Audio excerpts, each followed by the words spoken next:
Well, today's the day. Finals for BLGS qualifier number 1, and we have a good bit to dive into and discuss in today's video. Apex Legends professional coach stepping away from the scene, some drama that's apparently been happening for the last couple of months.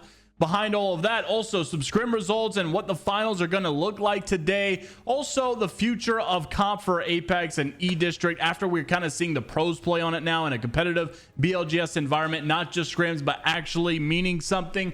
NiceWigg's kind of, says how he thought it actually played out for the first qualifier.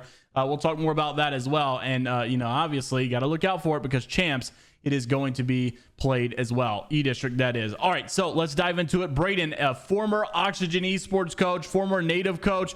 Braden's been around for a while. He's coached some great guys, some great teams. However, he didn't all have but great things to say. Braden comes out and says, if it wasn't already obvious, I'm not coaching Apex anymore. This is my side of the story to the extent that it's productive to share. There's so much detail, but ultimately unimportant. And he's not going to share everything, and he didn't share everything. But he basically said, I'm extremely grateful to all the, couple other coaches that helped me, those that gave me a chance, some of the org owners out there. Is that I coached 3 Pro League split teams and didn't make a single LAN. It sounds stupid, but I've had a bit of a hard time processing my complete failure to do what I set out to do. It's not something I'm used to. I take responsibility for the stuff I was bad at. The bottom line is I learned some important things too late, and I sometimes struggle with taking some concepts that's all in my head and communicating it to the team in a way they could understand. I took my development seriously and was always looking for new things to get better at. Unfortunately, I did not know what to look for most of the time, but I wish I once had a team where all players wanted to play with each other and or play the game. That is something I never once experienced. Players say they want accountability until it's time to be held accountable, whether it be Oxygen or native or whoever. It seems like there wasn't ever a good roster that always had good behind the scenes moment, right? Maybe they didn't want to play with each other, they griped about one another, or maybe they griped about the game and hated the game. You also saw recently from Hundreds that he has always had this take, and honestly I don't think it's a horrible take, that coaches should be really the head of the team and the org should be building around the coaches specifically. So that's an interesting take, because obviously if you have scenarios in, like NFL or whatever, a lot of those decisions that are being made are kind of around the coaches. The coaches may say, hey, we don't like this, we want to change it, especially MLB. You'll see a lot of trades, but the coaches for the most part will stay at that position. They'll make the call and it'll be, listen to me, I'm calling the plays, right? Like especially football, the coaches call the play, the players perform the play. Every now and then you'll have some players make some really big moment decisions, but for the most part it's really the coaches that are in leadership. And that's not necessarily the case for esports. It's the IGL who's really in leadership, right? The player who has most of the weight. The players really love the coaches, but they don't always fully trust the coaches. The coaches are just there to kind of correct small behavior patterns or whatever the case may be. So he says, look, coaches should always be above players, and maybe that is a scenario that Apex or esports could possibly look at in the future. Doesn't seem like that was going well over with everybody. Some saying, hey, look, that's not always the case, and hundreds saying, well, name a situation, but some saying I've seen tons of situations where coaches should not be above the players always.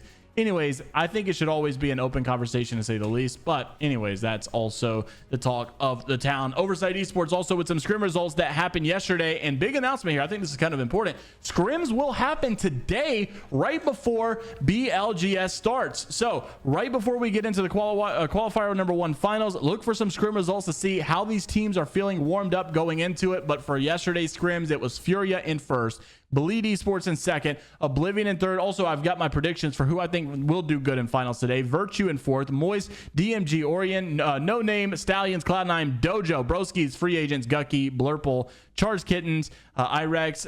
I mean, what is that? Novaho, Status Quo, Complexity in dead last.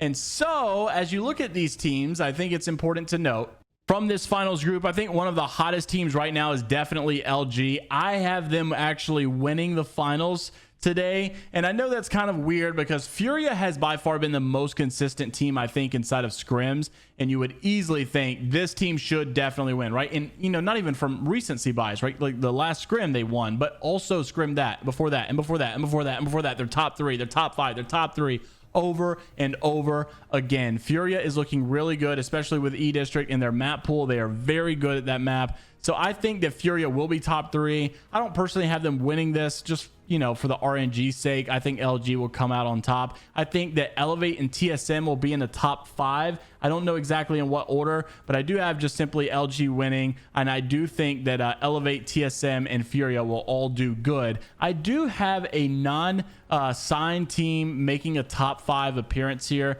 I do think that Dojo will struggle, just because while I think they're all cracked players, I don't think that the history is necessarily there when you're getting into like a near all pro lobby here. I think it's going to be very challenging for them. Really got my eyes on Stallions, because I feel like this team has kind of had some momentum. Will they keep that momentum, or will they do what they always do in Pro League, is where they've got good momentum, but then when it comes time to make a play, kind of like Waltzy said, it's like they don't actually they don't clutch up, they don't actually get first, they don't win, they just simply are existing. They simply keep qualifying, they're there, they're in the conversation, but they're not doing much when it comes to finals. I would love to see them do that, because I really am rooting for Alreleli in the end, and I do want to see him have some success. One team I will say I'm worried about, and that is NRG. I don't know what it is, and maybe NRG just pops off and I look so stupid after this, but NRG hasn't necessarily looked flashy. They haven't looked just scary. They're good. We know they're good, right? We know Nox good. We know Fun's good.